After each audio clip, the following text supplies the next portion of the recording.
Les failles des systèmes électoraux en Afrique sont-elles insurmontables? Non, si on en croit la professeure agrégée de mathématiques, Joséphine Guidi-Wanja, qui estime que l'implantation d'une réelle démocratie électorale dépend des outils mis à la disposition de l'électeur citoyen afin qu'il puisse apprécier le langage électoral et les mécanismes du jeu électoral. Joséphine Guidi-Wanja, bonjour.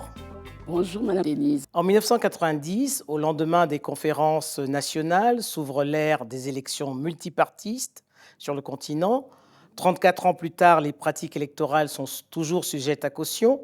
Comment expliquez-vous que la majorité des pays africains ne soient pas parvenus à une démocratie électorale? La démocratie, c'est une technologie occidentale.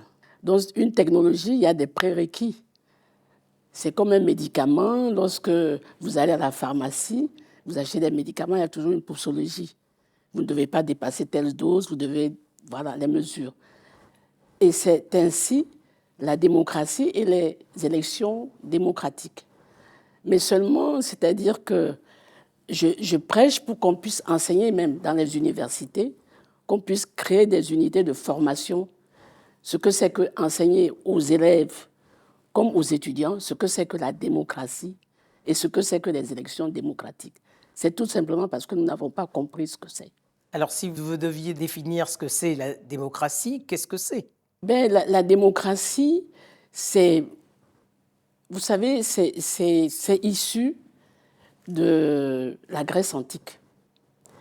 La Grèce antique et l'Italie antique, qui à l'époque étaient constitués de villages, comme des villages, ce n'étaient pas des grandes nations. Alors, la démocratie, c'était donc un mode de désignation de ceux qui devaient assumer les fonctions d'État. Un mode de désignation. À l'époque, il y avait le mode le plus connu, c'était le tirage au sort. Donc, pour tirer au sort, on devait avoir une liste d'aptitudes, comme on appelle ça, dit les candidats. On dit, il y a, voilà les caractéristiques que doivent avoir les candidats. Maintenant, on sélectionne les candidats et maintenant, on tire au sort. Mais lorsque les États, la Grèce, par exemple, est sortie d'une conglomération de villages et est devenue une nation, il a fallu inventer un mode de choix. Et au XVIIIe siècle, les élections ont apparu comme mode de choix. Sinon, au départ de la démocratie, il n'y avait pas les élections. Et comment expliquez-vous que le continent africain ait du mal à justement intégrer ce système démocratique? C'est le manque de connaissances qui fait que l'Afrique se trouve dans cette situation. Parce que je vais vous donner par exemple un exemple. Dans la situation des élections actuelles, lorsque vous avez par exemple 1 million d'habitants, disons un pays à 1 million d'habitants, vous avez 500 000 citoyens, parce que tous les citoyens ne sont pas des électeurs. Et supposons que parmi les 500 000 citoyens, il y ait par exemple 200 000 électeurs. Alors, quel est par exemple le taux de participation? C'est 200 000 divisé par 500 000, ça fait à peu près 40%. Donc, vous voyez, si dans les 200 000, ceux qui ont élu, la personne qui est élue à 90% par exemple, ça fait que 180 personnes l'ont élu. Et voilà le système démocratique qui va amener quelqu'un qui est élu par 180 000 personnes à gouverner 1 million de personnes comme si c'était... Comme s'il avait eu la majorité. Voilà, la majorité. Mais on dit aussi que la démocratie, c'est un système qui est imparfait, mais qui est le moins mauvais. Oui, mais non, ce n'est pas que c'est le moins mauvais, c'est parce que dans la démocratie, vous avez beaucoup de systèmes.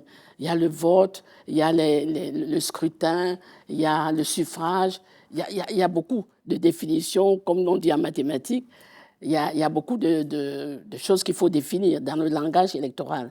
Sinon, chaque pays peut avoir son système électoral démocratique. L'essentiel, c'est que ce soit dans un pays démocratique. Mais quels sont les principaux défis auxquels les processus électoraux sur le continent sont confrontés aujourd'hui? Ben, ils sont confrontés à quoi? D'abord au découpage électoral. Parce que quand on parle d'élection, il faut découper. Pour l'élection présidentielle, le territoire est, disons, la surface sur laquelle se déroulent les élections. Mais par exemple, pour les élections de députés, c'est les circonscriptions électorales. Pour les élections des régions, c'est le découpage régional. Et pour les élections des communes, c'est le découpage communal. Donc, vous voyez qu'il y a plusieurs. Et on peut adapter, il y a plusieurs systèmes aussi.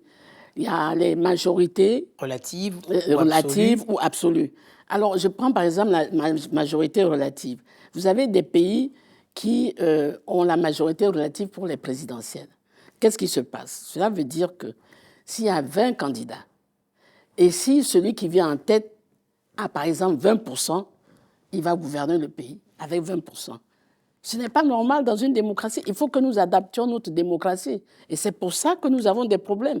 Parce que ceux qui savent calculer se disent, mais comment 20% de la population, et puis on gouverne la population comme si voilà, on avait la majorité. Mais alors comment les mathématiques peuvent-elles contribuer à améliorer justement la transparence et la fiabilité des systèmes électoraux?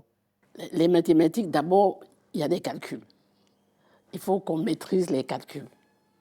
Quand on parle de taux de participation, de suffrage exprimé, d'élections à tant de pourcents, mais tout est défini par des mathématiques.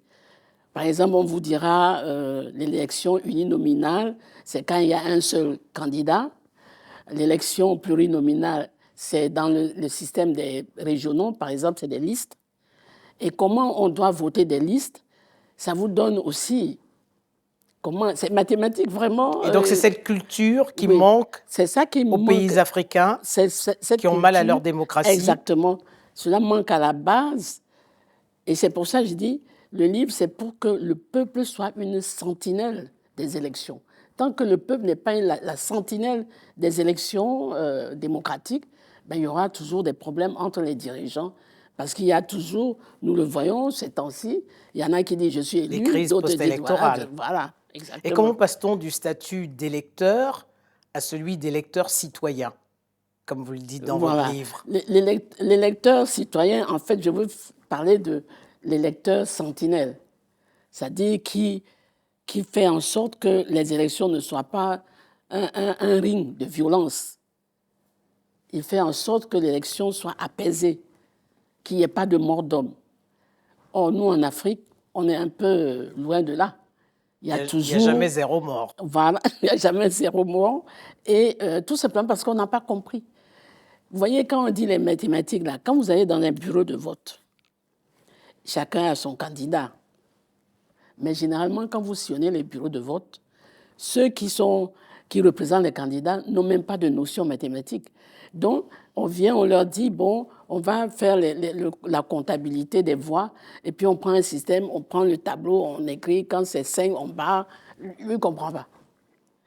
Et après, lorsqu'on annonce, ceux qui annoncent, celui qui ne sait pas de quoi il s'agit. C'est-à-dire, il faut former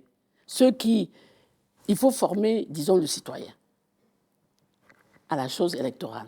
Alors, pour mettre fin aux conflits électoraux qu'on enregistre toujours à la suite des scrutins sur le continent, vous préconisez un mode de scrutin qui soit proche de la culture africaine. Exactement. Or, dans la culture africaine, les chefs n'ont jamais été élus. Ils ont toujours été adoubés et par ailleurs, leur pouvoir dans le temps est sans limite.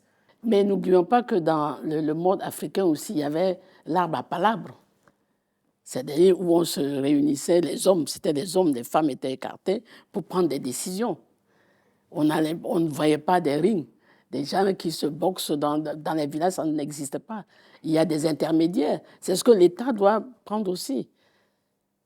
Des médiateurs dans les situations, des décisions. Parce qu'à l'époque de la Grèce antique, les décisions se faisaient dans une place, disons une place publique, où les gens viennent discuter et tout. Et puis, bon, des décisions collégiales. Collégiales. Mais c'était fait par ceux qu'ils appellent des citoyens. Et les citoyens, à l'époque, vous avez, c'est un peu comme chez nous en Afrique, les citoyens, il y a pas non, parce que c'est défini par la loi, le citoyen. Donc il y a beaucoup qui circulent sans savoir s'ils sont citoyens ou pas. Ils n'ont pas les papiers, ils n'ont pas... Bon, nous avons des situations de ce genre. Et les listes électorales, chez nous, on a aussi des problèmes. Hein, parce que c'est ça qui définit l'électeur. Or, l'électeur, c'est l'électeur citoyen. Et des fois, il ne sait même pas s'il faut aller voter ou pas. Bon. Et donc, c'est ce système, vous préconisez donc que ce système soit complètement revu? Que ce système soit revu et que, pour bien voir comment réviser ce système, il faut d'abord étudier ce que c'est que réellement la démocratie, ce qu'on nous a importé, d'où ça vient, dans quel système. Parce que ce n'est pas né comme ça, c'est venu des systèmes et ça a été amélioré par chaque pays. Dans les pays africains, ils n'ont pas besoin d'avoir le même système, mais chacun peut améliorer son système selon la situation du pays. Est-ce que votre message est entendu? Écoutez, c'est la première fois que vous me donnez l'occasion de lancer le message. Et c'est pour ça le vrai message, c'est que, vous voyez, par exemple, à l'école primaire, même dans les lycées, il y a des chefs de classe. Mais comment on élit les chefs de classe? On leur apprend déjà les élections. Mais qui est électeur, qui est votant? On leur apprend. Donc, ils pratiquent ça sans savoir ce que c'est. Et quand ils deviennent adultes, ils voient ça comme si c'était... Mais il faut leur apprendre dès l'école primaire ce que c'est qu'un électeur, un votant, des suffrages exprimés, tout ça, là, dès l'école primaire. Et à l'université, il faut aussi avoir des unités de formation pour les adultes. Parce que si nous ne nous approprions pas les élections, il y aura toujours violence. Mais il y a malgré tout, Joséphine Guidi-Wandja, des pays sur le continent qui sont des exceptions, où il n'y a pas de crise post-électorale après des scrutins. Ça veut donc dire que la démocratie à l'occidental peut s'appliquer? Non, ça veut dire qu'ils ont choisi. Parce que c'est pas ça veut dire qu'ils ont choisi. Vous savez, la démocratie à l'occidental, il y a trois composantes. Il y a le territoire, c'est-à-dire le pays, la superficie. Il y a la population et il y a le pouvoir, ce qu'on appelle pouvoir exécutif, pouvoir législatif, pouvoir judiciaire. Ce sont les trois. Tout dépend de l'organisation de ces trois composantes. Dans chaque État organise comme il veut. Des découpages électoraux, chaque État découpe comme il veut. Il peut y avoir des injustices et tout ça, ça crée des problèmes. Maintenant, lorsqu'il s'agit de parler maintenant des électeurs, ça aussi, ça crée des problèmes. Parce qu'il faut une liste électorale. Et c'est l'État qui définit. C'est un État qui définit. Ce n'est pas l'État X ou Y, définit ses électeurs. Bon, ça peut créer aussi. Attention. Mais si le citoyen n'est pas sentinelle, ne connaît pas toutes ces définitions, ce qui existe, mais bon, ça va créer toujours des problèmes. Donc c'est à chaque État à organiser son système, mais en s'appuyant sur ce qui se fait en Occident et mais en adaptant. En adaptant, voilà, en adaptant. Joséphine Guidi-Wandja, je vous remercie. Merci beaucoup, Madame Denise, merci beaucoup.